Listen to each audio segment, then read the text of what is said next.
Le Brésil, la plus grande économie d'Amérique latine, 9e ou 12e mondial selon les sources, membre des BRICS, est leader mondial dans l'agro-industrie.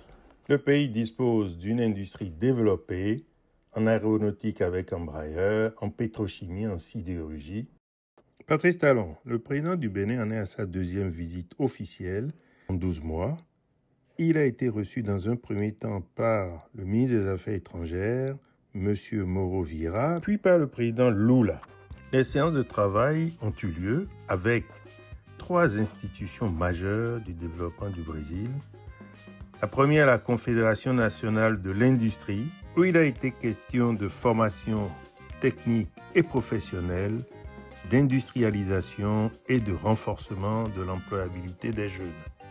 Ce fut ensuite l'Agence brésilienne de promotion du tourisme, où le chef de l'État béninois a évoqué le renforcement de la coopération touristique. Un point majeur a été porté sur l'ouverture prochaine d'une liaison aérienne directe entre le Brésil et le Bénin, un levier stratégique pour intensifier les flux touristiques, les échanges humains entre les deux pays.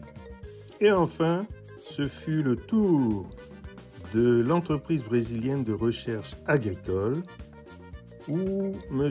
Silva Maria Fonseca Silveira Massoura a permis d'identifier les pistes concrètes de collaboration dans le domaine de l'innovation agricole, de l'adaptation climatique et de la souveraineté alimentaire. Écoutons le ressenti d'une afro-brésilienne. Brésil-Bénin, 2 pays séparés par la mer, l'océan Atlantique et par le souvenir tragique de la traite négrière, se tendent la main avec raison. On doit en effet ne pas oublier que plusieurs milliers, dizaines de milliers, d'Africains ont été déportés de la ville dahoméenne de Ouida vers Bahia et Rio.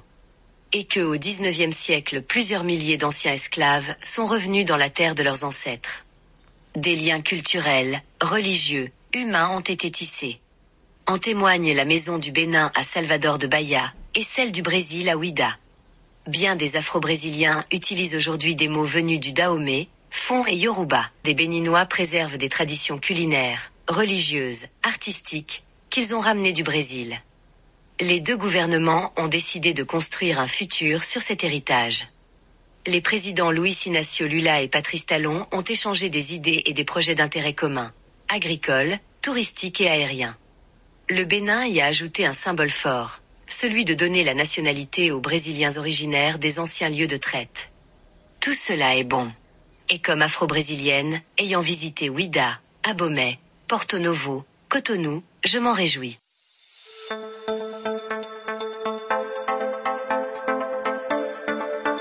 Itinéraire Business, l'émission qui parle le mieux de vos succès.